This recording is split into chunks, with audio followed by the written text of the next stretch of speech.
Teman-teman, jangan lupa untuk subscribe Video Legend. Teman-teman, jangan lupa sebelum nonton tayangan ini, klik like dulu, lalu subscribe, lalu share. 1.500 sekian. 1.500 sekian Kompas itu. Enggak, di bawah itu Kompas. 1.400 ya. Christopher Columbus si pakai Kompas. Columbus pakai Iya. Kompas. 1492. Biarpun kompasnya salah arah.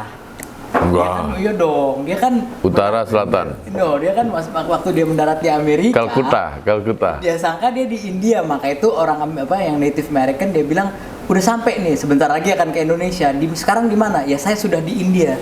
Maka itu dibilang orang Indian.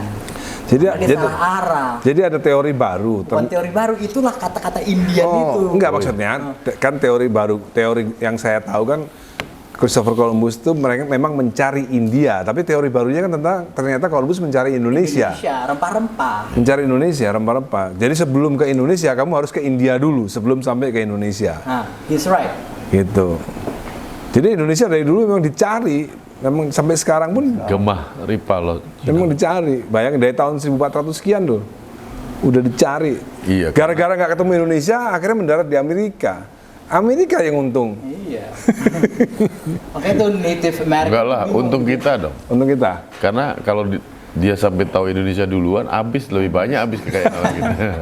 Kayak Native American ya nanti. Akhirnya yang sampai ke Indonesia bukan Christopher Columbus, namanya Vasco da Gama. Itu. Ya, Portugis. Portugis. Nah, Portugis. Lisbon. Nenek moyangnya kamu tuh Portugis. Oh. Jadi orang American Portugal. orang Native American yang politically correctnya, begitu dia dipanggil Indian, apa maksudnya saya bukan orang India kok dibilang Indian gitu. Dia bingung. Padahal Mayan ya. Hah? Mayan. Ya macam-macam ada. Ya, Inca, sedang Inca. Mayan macam-macam. Itu ada di film Apokalipto. Apokalipto. Terakhirnya kayak itu. Iya. Waduh, ini kita dari laut sampai ke.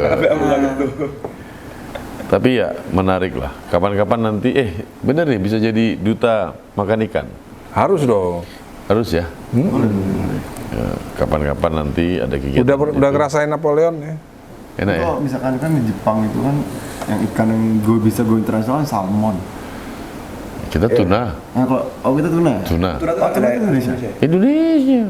Tuna fish itu Indonesia. Kita punya tuna di Indonesia. Oh, tapi bukan satu-satunya ya. Bukan satu-satunya. Kalau Napoleon? Kita kerapu kita paling banyak bisa. Oh, kerawan. Napoleon kita. Di tempat lain ada tapi. Saya nggak tahu. Tapi kita paling banyak. Ya kalau apapun saya akuin semua dari Indonesia. Itu paling karena iklim kah, karena Kan kita tropis, tempat semua masuk itu semua. Itu Dan kita banyak. Dan potensi laut kita ini besar sekali. dan baru 10% yang dimanfaatkan. Total nilai devisanya ya untuk laut per tiap tahun ya, kekayaan laut budidaya. Sebentar, maupun nggak usah total dulu. Dari udang aja dulu, berapa triliun? Kalau udang, kemampuan kita ini belum ada 1 juta. Dari datanya baru 800 ribuan. Padahal Per tahun. dunia membutuhkan 13 juta ton. Nah kalau saya targetkan, cukup dengan tadi tuh kalau pakai hitungan 140 ton per hektar, kita cukup butuh 100, fokus dengan 100 ribu hektar, kan udah 4 juta. Iya. Kalau 4 juta itu bisa kita capai, kali $5 per hektar, Berapa triliun? per kilo, Berapa triliun? itu kira-kira sekitar $20 miliar. Makmur kita. Dari udang. Dari udang aja tuh. Dan itu bukan hal yang sulit, karena semua sudah pernah lakukan, bisa.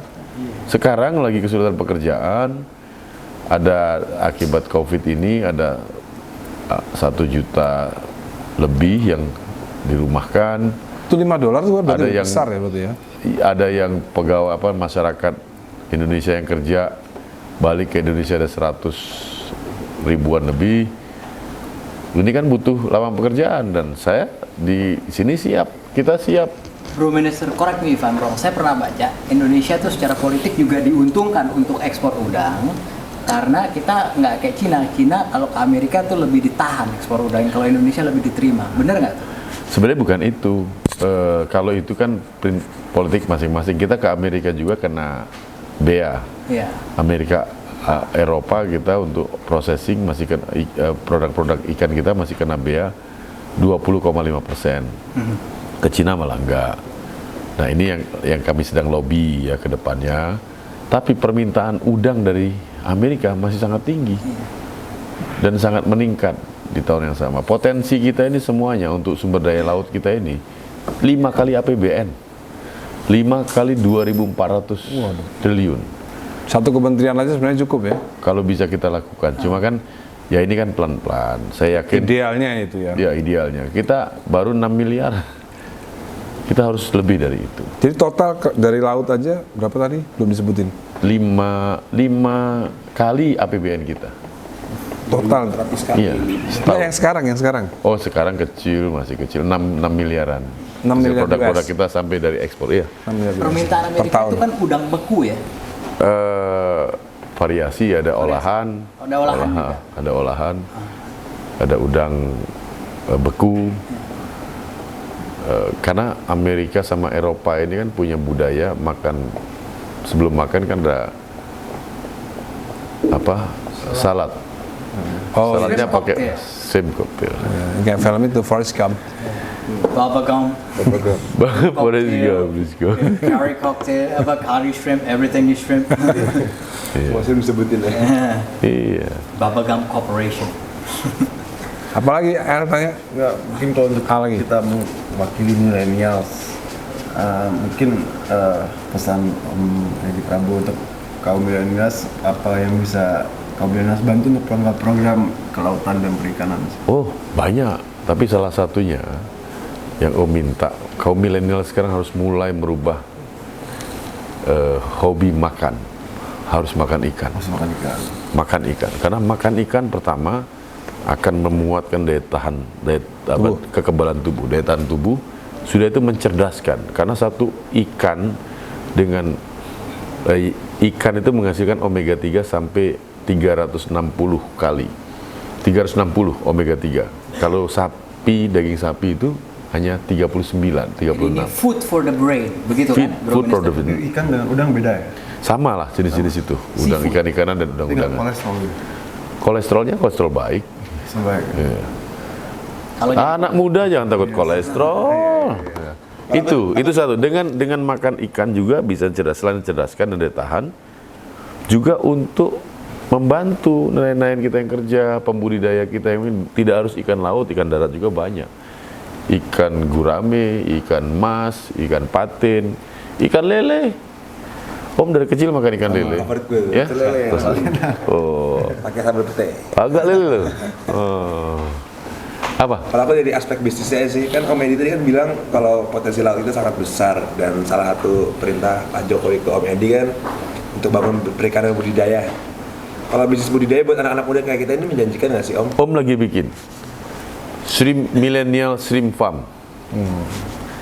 Jadi Harus nonton Forrest Gump dulu tuh. millennial shrimp farm itu kan gini, ada yang kebiasaan yang muncul, anak-anak muda kan malas kena lumpur, malas nyelam, malas ini kan. Nah, sekarang saya bikin, Om, ini lagi kita proses pembuatan. Diharapkan begitu ini sukses, saya udah lapor Pak Presiden sangat mendukung. Begitu ini sukses, tadinya Om mau bikin banyak langsung, tapi kan takutnya kalau nggak berhasil kan nggak enak. pilot project dulu. Pilot project sudah ada yang cukup berhasil, tapi Om mau buktikan dulu. Ada 5 titik, satu titik itu sekitar 4,5 hektar. Isinya 60 bioflok. Yang gede-gede itu sepanjang 20 meter persegi, 20 meter diameternya, kira-kira 314 meter persegi. Satu itu bisa diharapkan kalau dia pegang satu keramba itu, satu bioflok ini, dia akan punya penghasilan minimal 5 juta sebulan. Satu keramba kotak. Nah, itu uang di luar gaji, di luar pendapatan dia ngelola. Jadi bukan nyetak ini ya, bukan nyetak. Bioflok, bukan keramba, apa namanya? Bioflok. Tidak kita bikinkan. Itu ada 60 nanti. Jadi Om lagi hitung, 60 ini diharapkan bisa menyerap minimal 30 keluarga kakak. Sudah didesain bisnisnya, sudah didesain si ketuanya siapa. Nah, mereka tinggal masuk ini. Begitu ini sukses, Om akan bagikan ke. Tapi ingat, nggak ada yang gratis. Kalian bayar dengan nyicil. Jadi uang 5 juta itu sudah pendapatan termasuk hasil Panen. cicilan. Di luar cicilan. Jadi uang itu bersih. Gaji sudah ada di situ. Jadi sebulan. Nah, ini kan perlu diuji dan dicapai kan. Nah, kita bikin. Diharapkan akhir Desember besok itu sudah mulai. Karena untuk bikinnya kan nggak lama. Kalau udang kan cukup 3 bulan. 3 bulan sudah panen. Dan ini sudah diuji banyak tempat dan Om akan terus dorong terus sekarang. Harapan begitu 3 Desember selesai clear, awal tahun depan Om akan bikin banyak masif. Om udah siapkan anggaran pinjamannya pakai BLU, bahkan KUR sudah siap. Di mana yang mau anak-anak muda, yang jelas tidak membebani, artinya minjem tanpa harus menggadaikan rumah. Minjem tanpa harus menggadaikan harga diri. Kan dulu kan sudah ada tuh kan di Menteri Koperasi kan lembaga dana bergulir tuh. Bukan ada. itu berarti ya, bukan, beda ya. dana dari KKP, BLU MUKP. Dana Sebenarnya sasarannya modal. UKM juga sasarannya kan? sasarannya UKM. Iya kan? Anak-anak muda, nah nanti ini harapannya ini awalan buat mereka berusaha. Begitu mereka berhasil, nanti kita kenalkan kredit KUR. Begitu berhasil, baru kredit modal beneran. Hasilnya buat local consumption dulu nih. Hasilnya banyak yang sudah minta. Saat ini peminta udang itu sangat tinggi. Nah tadi yang disampaikan, kenapa permintaan tinggi? Bukan karena Cina nggak diterima di Amerika, tapi karena India sebagai penghasil udang cukup terbesar di dunia lagi stop produksinya karena lockdown kan. Nah, Indonesia terus berjalan. Nah ini kita sasar ke depan, Fanami harus banyak dan sudah banyak yang mau. Mas Dhani kalau ada kelebihan modal bisnis di sini sangat menarik. 1 hektar menghasilkan 40 ton, 40 ton dikali $5 sama dengan 2.000 US dollar, 200.000. Berarti sama 2,8 miliar. Modalnya 2 miliar. Setengahnya itu untuk ongkos produksi, setengahnya 1,4 itu Berapa yang untuk dianggarkan itu? Berapa 1 hektar. enggak total setahun untuk memberikan kredit kepada pengusaha itu berapa? Oh enggak, kalau untuk Total. BLU ini tidak untuk pengusaha. BLU ini untuk usaha kecil. Iya, usaha kecil maksudnya. Saya punya uang sekarang di BLU kita ada 900 miliar yang siap dikucurkan. Oke, lumayan Kamu kan? mau masuk sama geng, sama teman-teman milenial mau masuk. Ya tadi kalau mau konsep stream milenial boleh, tapi juga boleh kalau anak-anak muda ternyata enggak, saya mau lanjutin tambah ayah saya. Oke, bikin aja kelompoknya. Nanti kita lihat, oh ternyata benar, kita kasih. Bahkan kita kasih pembinaannya juga. Bahkan buat anak-anak milenial yang mau untuk berusaha, kita kasih pembelajaran dulu. Kita kan ada e-jaring, belajar secara daring. Elektronik belajar secara daring. Ada e-jaring, ada. Nah, dari jaring ini nanti bisa buka. Habis dari situ mau tahu detail, praktek. Tidak hanya belajar tentang tambak, belajar juga tentang bagaimana bikin makanan, bikin somai, bikin kerupuk, bikin yang lain-lain lah, termasuk bagaimana mengelola, berbudidaya lele, ada semua pelajarannya. Enggak, kredit itu hanya diberikan untuk usaha udang ya? Enggak, semuanya. ya? Pelaku usaha, misalnya tadi anak-anak milenial maunya apa, lu mau apa? Termasuk bahkan kalau ada yang mau bikin kuliner, misalnya tempat kuliner, apa istilahnya itu, kaki 5 kuliner. Dia ada tempat misalnya 1 hektar, dia mau bikin kuliner, bisa diakses. Kalau di LPDB, Bunganya hanya 3%. kalau di LPDB kan ditargetkan 15% itu macet. Kalau di sini ada juga. Kita macetnya sekarang di bawah 2,5% dengan 3% itu. Kita sangat selektif dan memang kita nggak khawatir itu macet karena yang kita bagi orang yang kita tahu. Oke. Kita pastikan tahu, ada track record. Nah, buat anak-anak milenial kan, oh nggak tahu. Nanti kita ajari. Biasa anak-anak milenial ini hanya karena belum tahu aja. Begitu tahu dia sebenarnya anaknya cepat loh untuk belajar, cerdas. Saya merasakan power dari anak-anak milenial nih apa? Keinginan untuk merubah situasi dalam waktu cepat. Itu yang sebenarnya energi yang menurut saya yang kita perlukan. Nah, mereka hanya belum tahu cara akses, kadang-kadang juga sedikit seolah-olah kelihatan santai, sebenarnya mereka nggak santai loh. Hanya cara pandang melihat mereka saja yang kadang-kadang kita anggap, wah, anak-anak kita di rumah itu yang kadang-kadang habisin depan TV, jangan salah. Mereka ini hanya ngabisin waktu aja karena orang tua aja nggak ngasih waktu. Sebenarnya otaknya ini itu tinggal diajak aja. Benar. Iya, pembinaan. Kan susah ngajarin anak-anak zaman sekarang dengan cara zaman dulu, ya marah Apalagi mereka. kan jadi nelayan, jadi pengusaha ikan kan, maksudnya jadi nelayan kan nggak keren kesannya kan. Ya, itu kesan. Tapi Kesan. intinya karena nelayan tidak menghasilkan banyak uang. Tapi coba kalau kita bikin, tadi saya ciptakan dengan sistem yang kita coba ajarkan, kita coba mulai terus tanamkan, pasti yakin akan banyak. Orang jangan salahkan anak nelayan yang nggak mau jadi nelayan, jangan salahkan anak petani yang nggak mau petani. Kita sekarang sebentuk bagaimana ini bisa terjadi itu.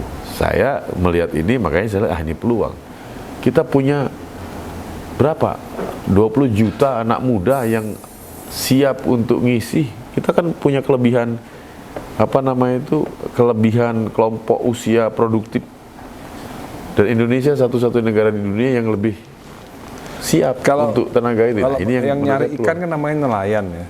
Kalau udang apa? Penambak. Kalau di dalam istilah yang sekarang masih nelayan itu adalah yang ngambil di laut, petambak udang ya, disebut petambak udang, pembudidaya, pembudidaya. Nah. Jadi nelayan dan penangkap ikan disebut nelayan, pembudidaya disebut pembudidaya, petambak garam. Nah, saya mau ke depan ini istilahnya satu aja. Semua ini ya nelayan gitu loh, karena urusannya mengelola, termasuk garam, yang hubungannya dengan air, pokoknya ngelolanya. Aquaculture adalah nelayan. Nelayan, maunya begitu. Bukan aquaculture aja, fisherman juga. Fisherman dan aquaculture. Step awal untuk mendalami ilmu nelayan itu apa? Step awal. Step awal. Pertama, untuk menimbulkan rasa empati, simpati. kalian dulu ada mau nggak belajar dulu? Itu dulu step awal. Kalau sudah itu ada mau, kalau dia tamat SMP, tamat SMA, mau sekolah ke Poltek kita, bisa daftar online. Ini lagi pendaftaran online, tapi kayaknya sudah di seleksi akhir. Tapi kalau mau kursus singkat, bisa juga nanti. Om lagi lihat, kan ada Badan Riset dan Sumber Daya Manusia kita. Nah, ini juga tempat untuk belajar, untuk diklat. Kamu tadi tanya apa? Step awal. Step awal nomor 1 dulu. Pingin kaya. Nomor 1 tuh. Kalau pingin kaya, nah belajarnya beneran serius. Karena bisa menjadi kaya dengan jadi nelayan. Bener nggak Pak Menteri? Bisa Bener jadi kan? kaya, jadi Bisa nelayan. jadi kaya. Bener. Tadi itu, Profit business ya. tadi yang Om kasih gambaran. Satu tambak udang bisa menghasilkan 2,8 miliar produksi. Satu kebun sawit hanya menghasilkan 15 juta rupiah setahun nih kita bicara. Ini bukan asal ngomong, ini sudah teruji semua. Memang tantangannya butuh kerja keras lah. Tetap kerja keras. Dengan situasi COVID sekarang, Om merasa ada hikmah buat petambak udang. Kenapa? Kita belajar bagaimana menjadi suci hama, menjadi steril. Karena masuk tambak udang nggak sembarangan, Pak. Bapak harus disemprot, kakinya harus disiram, semua harus suci hama, nggak sembarangan orang bisa masuk karena harus terhindar dari semua penyakit. Belum lagi masuk tempat udang itu rentan ya. Rentan virus. Karena udang itu setiap waktu dia mau besar itu kan dia berganti kulit. Setiap ganti kulitnya setiap sampai panen tuh ya 105 hari itu bisa sampai 6 kalian. Dia telanjang 6 kali, Bro. Iya. Dan bau loh itu. Makanya banyak penyakit. Makanya cara berbudidaya itu harus ada khusus. Nah, kalau ada yang bau udang jangan diterusin, Bro. Iya. Ini dia emang udah tahu. Dia udah tahu. Kalau anak-anaknya Ahmad Dhani cepatlah belajarnya. Intinya pokoknya session ini dengan menjadi nelayan itu bisa jadi kaya raya. Bisa jadi kaya. Contohnya tontonlah film Forrest Gump. Udah nonton sih. Udah nonton kan? Udah. Iya. Itu Cocktail. tapi shrimp catcher, fisherman, Oh iya. bukan budidaya. Nelayan dia. Kan? Nelayan. Nelayan. Oke, kita selesaikan sesi kuliah ini. Jadi kapan kita ujian nanti gini ya? Kira-kira ujiannya 5 bulan lagi lah ya. Ya, setelah COVID selesai. 5 minggu lagi maksudnya. Ya. Terus makan-makannya kapan aja? Napoleon.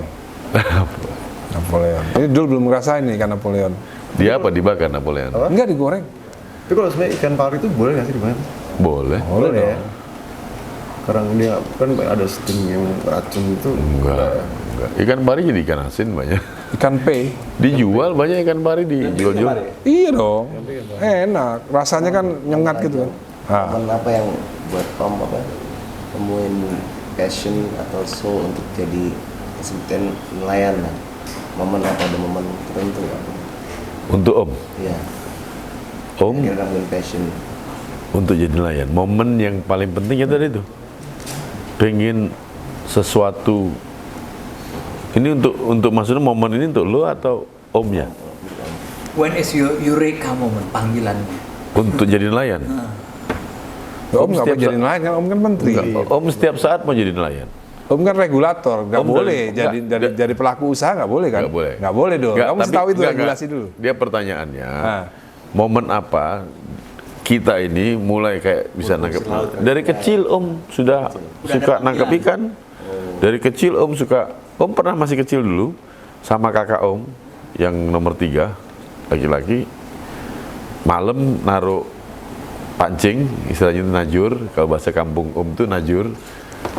Masang pakai kedebok pisang gitu, ikat itunya, terus kasih pancing, taruh, kasih makanan itu macam-macam makannya, kodok bisa, itu bisa apa namanya,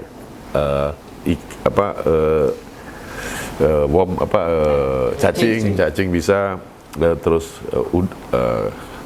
Serangga. keong bisa, taruh titik-titik. Nah, pagi-pagi habis subuh ambil itu, pagi-pagi udah nggak dapat ikan. Kalau lagi nggak nasib nggak mujur dikit, dapat ular. Ada. Umur berapa itu? SD ya, SD iya dari kecil lah. Kelas 2 Panggilan hati ya. mancing. Nah, kalau anak-anaknya kan tinggalnya Pondok Indah. Kalau gua masih Om ngalamin. ngalamin mancing apa Mancing belut belut, di iya. lubang-lubang itu. Wah, enak loh mancing belut. Kayak Ayah ngalamin kalau itu ayah. Ah, itu momen. Jadi kalau sebenarnya kita nggak perlu momen sebenarnya. Kalau kita merasa ingin berusaha, dan ini kan hanya masalah lihat peluang. Kalau Dul bisa merasa peluang itu ada di sini, pasti di sini. Karena saat ini peluang terbaik untuk berbisnis adalah di sektor kelautan perikanan, bukan karena Om menterinya. Karena bukti pertumbuhan ekonominya sekarang paling siap. Kenapa? Orang boleh restoran tutup semuanya, tapi orang nggak pernah berhenti makan kan. Di Jakarta ini, waktu WFH, orang beli gas LPG 3 kilo tambah banyak. Karena ternyata masak-masak lebih sering.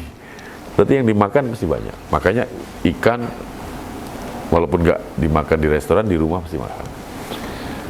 Terbukti sampai sekarang permintaan tinggi. Nah sekarang Om lagi mengatur gimana antara produksi sampai ke konsumen itu jalannya lancar. Itu ya. Jadi Om Dr. Edi Prabowo ini menteri yang membuat regulasi, membuat undang-undang, membuat permen. Nah, dalam hal itu Om nggak boleh ikut-ikutan. Nggak boleh ikut Karena bisnis. Om menteri nggak boleh ikut bisnis. Om harus boleh. netral di tengah. Membantu, L mengembangkan. mau masuk, Dul mau masuk silakan lewat prosedur. Bahwa Om nanti membina, oh bisa, oh karena kenal Dul udah bisa belum? Bisa itu memberikan, karena memberikan penguatan, tapi tidak, udah dah izin langsung kasih, nggak bisa. Sama L juga, oh Al bisa, oh silakan ikutin. Oh Al lu kurang ini, harus ini, penguatan. Oh karena ini aturan dibuat supaya kita menaati dan supaya kontrolnya jelas, gitu maksudnya. Gitu dong. Oke, kita Aduh, akhiri terima kasih juga. banyak. Ini Thank you. momen yang luar biasa. Semoga lagu-lagu kangennya. Lu udah nggak suka nyanyi lagu kangennya? Udah enggak, udah. kita masih ya, Be ya. Kangen kalau itu kangen. Lu udah nggak? Lu nyanyi lagu kangen dong, ntar. Gimana? Oh, bener ya? Nanti kita Nanti Om undang ya, Om undang ya, undang. Tapi nyanyinya lagu kangen. Nanti reuni kecil liting Oke, siap. 4 lagu kangen sama yang di masa-masa itulah. Kan ada berapa? Ada 3 lagu, 4 lagu lah waktu itu yang 90-an berarti. 90-an. 91. Oke. semua belajar kuda nanti. Oh ya, itu janji Om ya. Nanti kapan siap Om siapin. Tapi harinya jangan hari Senin. Biasa hari Senin libur. Sabtu Minggu bagus. Jumat Sabtu Minggu. Kalau nggak Selasa, Rabu dan seterusnya bisa. Oke. Kalau mau pagi atau sore. Thank you. Thank you. Terima kasih banyak. Teman-teman, sampai ketemu lagi di acara kuliah malam berikutnya dengan tentunya narasumber yang berbobot. Karena murid-muridnya berbobot juga. See you, teman-teman.